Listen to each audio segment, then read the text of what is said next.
अब अगला टॉपिक हम लोग क्या पढ़ते हैं, व्यू। अगला टॉपिक क्या है तुम्हारा, व्यू। चलो देखो यहाँ पर व्यू बताते हैं क्या होता है।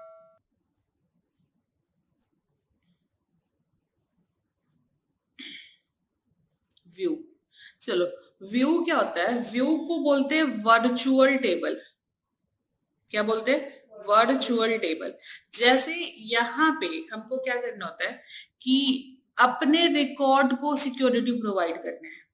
जैसे हमारे पास जो एम्प्लॉय 1 है, एम्प्लॉय जो टेबल है, इस टेबल में एम्प्लॉय का हर एक डिटेल है। उसका आईडी है, उसका नेम है, उसका फोन नंबर है, उसका सैलरी भी है, कितना सैलरी उसको प्रोवाइड होता है, उसका एड्रेस भी है, सब चीज इसमें क्या, आधार नंबर, पैन नंबर, सब चीज है। इसका जो सेंसिटिव क्या होता है, डॉक्यूमेंट होता है, वो सब चीज यहाँ पे क्या है, प्रोवाइड है। अब किसी को टेबल चाहिए, एम्प्लॉय का टेबल, तो हम सारा डेटा तो नहीं देंगे, हम इसमें से कुछ चीज जैसे इसका सैलरी, इसका एड्रेस, इसका आधार, इसका पैन, ये सब हम क्या करेंगे, हाइड करके देंगे। तब उस केस में हम बनाते हैं एक वर्चुअल टेबल।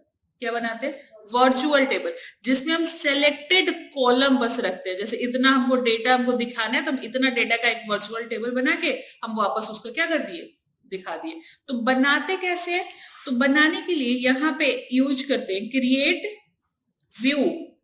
व्यू और व्यू का नाम, जैसे क्रिएट टेबल, टेबल का नाम, क्रिएट व्यू, व्यू का नाम, व्यू का नाम हम V1 रख देते हैं।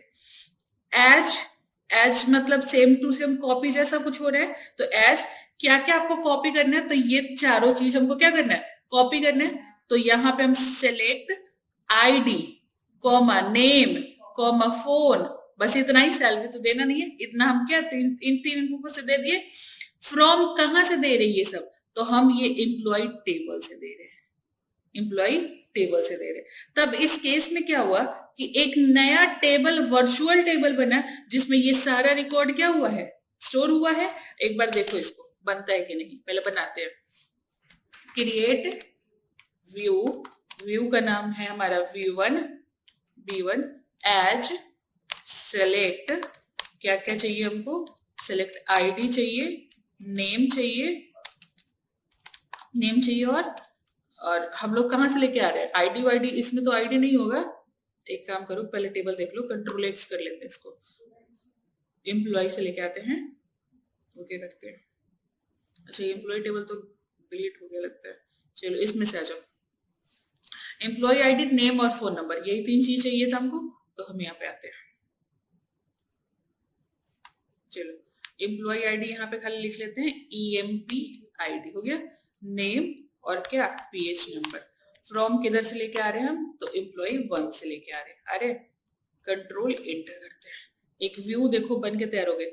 इस टेबल में तो नहीं होगा, व्यू एक नया फोल्डर यहाँ पे बना, इस पे आप क्लिक करोगे तो यहाँ पे आके देखोगे तो क्या बन गया, V1 बन गया।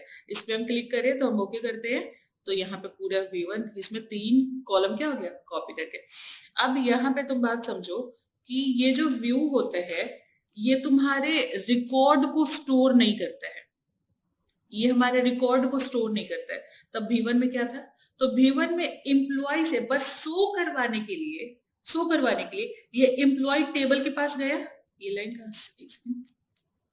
ये शो करवाने के लिए V1 एम्प्लॉय टेबल के पास गया, वहां से 3 कॉलम लिया और उसको बस क्या कर दिया, शो करवा दिया। टेबल रिकॉर्ड को स्टोर करता है, ओरिजिनल टेबल क्या करता है, रिकॉर्ड को स्टोर करता है, स्पेस लेता है, लेकिन V1 स्टोर नहीं करता, कोई स्पेस नहीं लेता है, ये रेफरेंस ले लेता है कि आपको जो भी चीज शो करवाना है, तो हम ये ओरिजिनल टेबल के पास जाएंगे, वहां से 3 कॉलम लाके आपको शो करवा देंगे, हम स्टोर नहीं करेंगे। तो कोई भी पूछेगा V1 क्या करता है, टेबल स्टोर करता है, रिकॉर्ड स्टोर करता है, तो नहीं स्टोर करता है, ये टेबल स्टोर करता है वो सारा रिकॉर्ड।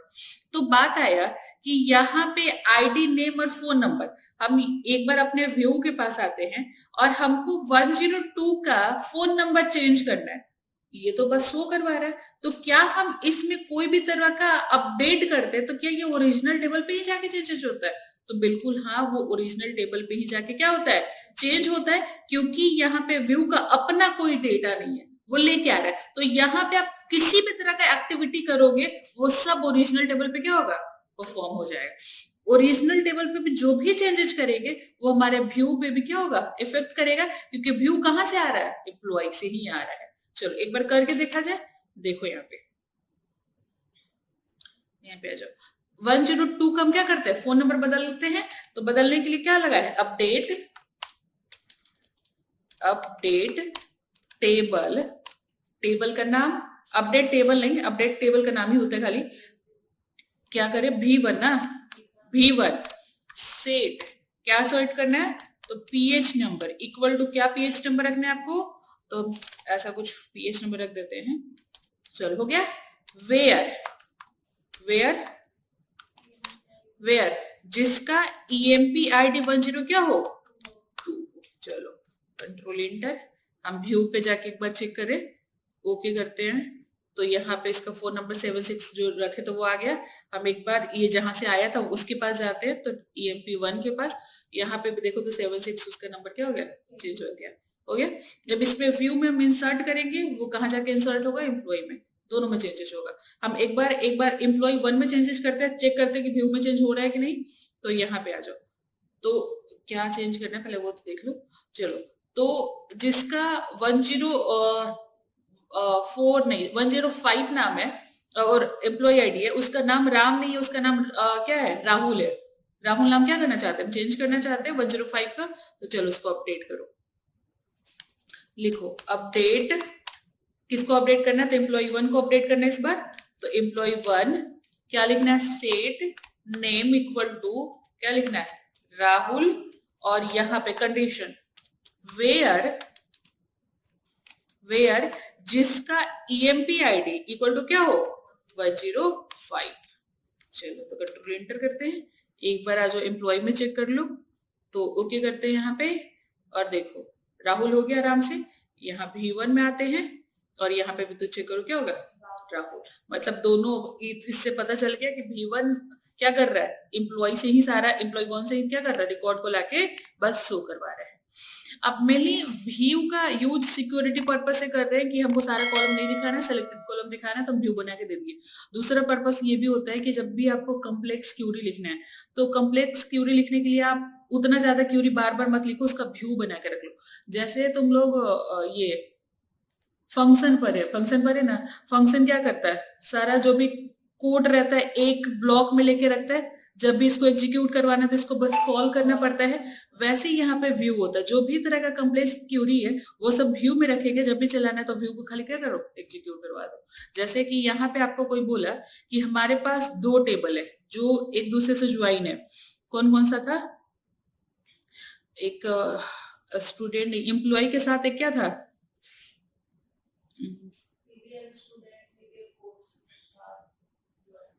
इनरोल के साथ स्टूडेंट था, टेबल स्टूडेंट भी था, नहीं टेबल स्टूडेंट ये है, टेबल स्टूडेंट के साथ टेबल इनरोल था। इन दोनों से रिकॉर्ड हमको क्या करना है, स्टूडेंट में चेक कर लेते क्या क्या है, स्टूडेंट में नाम वाम सब है, और इनरोल में क्या है, इनरोलमेंट डेट है। तो हमको हर एक स्टूडेंट का नाम और उसका इनरोलमेंट डेट निकालना है। तो ये क्यूरी लिखना थोड़ा कम्प्लेक्स होता है। कैसे निकालेंगे, अगर आपको ये चीज बोल दिया गया तो इसको लिख लेंगे कैसे हम, तो यहाँ पे लिखते हैं सिलेक्ट स्टार नहीं, नाम दिखाना और इसका एनरोलमेंट डेट दिखाना है। नेम कहाँ है, स्टूडेंट टेबल में, तो एस नाम उसका लिखे, डॉट उसका क्या निकालना है, नाम, कॉमा एनरोल टेबल में उसका क्या, एनरोलमेंट डेट है ना, फ्रॉम कहां से निकालना है, तो स्टूडेंट टेबल से, टीबीएल क्या तुम्हारा, स्टूडेंट, इसका नाम क्या रखे, एस। यहाँ पे आपका क्या करते हो, तो इनर ज्वाइन, उसके बाद यहाँ पे क्या लगाते हो, तो किससे ज्वाइन करना, टीबीएल इनरोल से, इनरोल का नाम क्या है, ई।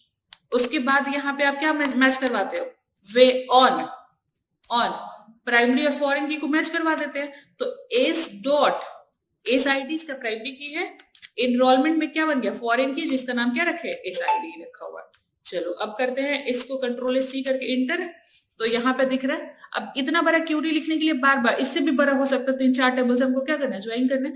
तो बोलते हैं कि इतना बड़ा क्यूरी मत लिखो, इस सबको क्या बना लो, व्यू बना लो। कैसे व्यू बना लेंगे, तो यहाँ पे बस कुछ मत करो, यहाँ पे लिखो क्या, क्रिएट टेबल का, क्रिएट टेबल नहीं सॉरी, क्या बना रहे हैं, व्यू, क्रिएट व्यू का नाम मीनिंगफुल दो, हम व्यू को ना पहले अभी तो V2 देते, लेकिन क्या देना, मीनिंगफुल देने के बाद में हमको पता चल जाए कि इस व्यू का क्या काम है। उसके बाद एज, और इसके बाद ये जो कोड था इसको लिख दो। तो ये जो भी रिकॉर्ड है वो सब कहाँ जाएगा, V2 में। अब जब भी आपको ये कोड आपको लिखवाना है तो बार बार एक कोड लिखने की जरूरत नहीं है। सिलेक्ट स्टार फ्रॉम V2, क्या कर देना है, यहाँ पे लिखो select star from V2, control inter, ये रहा, आ गया, हो गया ना। तो जब भी कॉम्प्लेक्स क्यूरी आ गया तो उसको लिखने में पहली बार तो लिख लिया, दूसरी बार लिखने में प्रॉब्लम हो रहा है, उस केस में उसको क्या बना दो, व्यू बना देंगे। ठीक है, तो ये रीयूजेबल भी है, जहां भी इसको यूज करने हैं उसको आराम से क्या कर सकते हैं, यूज कर सकते हैं। तो व्यू में बताओ कोई दिक्कत है, व्यू क्या है, वर्चुअल टेबल है जो रिकॉर्ड को शो करवाने में हेल्प करते हैं, सिक्योरिटी प्रोवाइड करता है। जब हमको सारा डेटा शो नहीं करवाना, हमको सिलेक्टेड क्या करना है, कॉलम शो करवाना, तब उस केस में हम लोग क्या बनाते हैं, व्यू बनाते हैं। जो ओरिजिनल टेबल होता है वो रिकॉर्ड को स्टोर करते हैं, जो व्यू होता है वो रिकॉर्ड को स्टोर नहीं करता, बस शो करवा लेता है। दूसरा पर्पस होता है कम्प्लेक्स क्यूरी, कम्प्लेक्स क्यूरी बार बार लिखना ना पड़े तो हम उसके लिए क्या बना लेते हैं, व्यू बना लेते हैं। रीयूजेबल होता है, जब चाहे तब हम इसको क्या कर सकते हैं, यूज कर सकते हैं। ठीक है, तो व्यू में कोई दिक्कत है, और यहाँ पे इसको टेबल को कॉपी करने में भी कोई दिक्कत नहीं है। अब व्यू के ऊपर हम क्या करते हैं, कुछ क्वेश्चन बनवा देते हैं।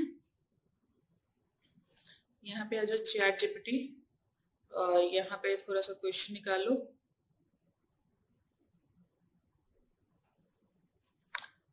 फिफ्टीन मांगते हैं, 15 questions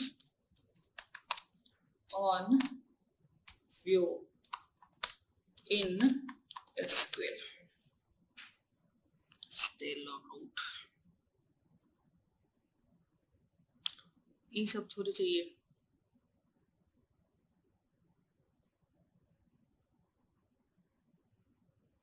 how to modify an existing view, यहाँ पे व्यू को मॉडिफाई कैसे करते हैं, क्रिएट या रिप्लेस व्यू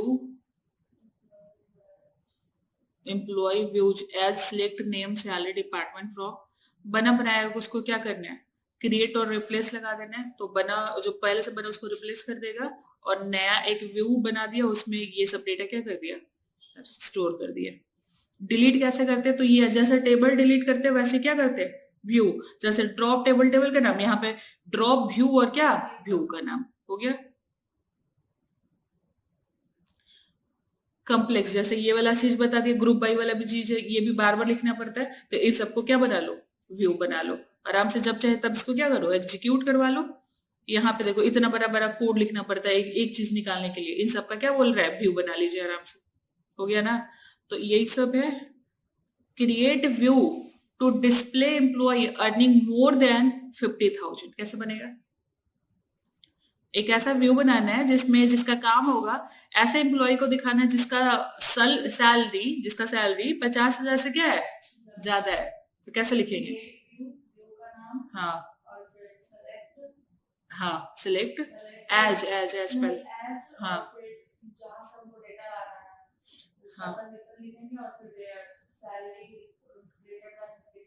हाँ, आराम से जो है क्रिएट व्यू, व्यू का नाम as, select star from table का नाम वेयर सैलरी ग्रेटर देन 50,000। चलो उसके बाद ये बताओ, create view showing total sales by each customer, हर एक कस्टमर का क्या निकालना है, टोटल सेल्स निकालना है, कैसे शो करवाएंगे, यहाँ पे क्या बोले, एक व्यू बनाना है जिसका total sales by each customer क्या करना है, निकालना है। तो क्रिएट व्यू, व्यू का नाम एज, सेलेक्ट, आपको क्या करना है, तो कस्टमर का नाम दिखाना है, तो कस्टमर नेम, कॉमा उसका टोटल सेल्स मतलब सम करना है, सम के ब्रैकेट में सेल्स रखना है, फ्रॉम टेबल का नाम, ग्रुप बाय, किसके बेसिस पे निकालना है, तो कस्टमर, ग्रुप बाय कस्टमर, हो गया। शो करवाना तो व्यू, व्यू को शो करवाना तो कैसे लगेगा, सिलेक्ट स्टार फ्रॉम व्यू, हो गया। उसके बाद आ जाओ यहाँ पे, create a view that hide employ salary information from general user, तो बस हाइड हो जाएगा, जो कॉलम चाहिए उसको हम बना के दे देंगे, हो गया। उसके बाद इंडेक्स रहने दो, इंडेक्स अभी नहीं पढ़ाए हैं। चलो, तो इसमें व्यू में बनाने में भी तो कोई दिक्कत नहीं होगा, आराम से क्या हो जाएगा, व्यू बन जाएगा।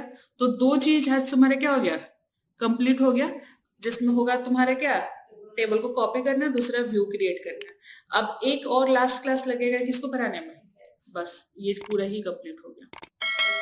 हाँ ठीक है, चलो।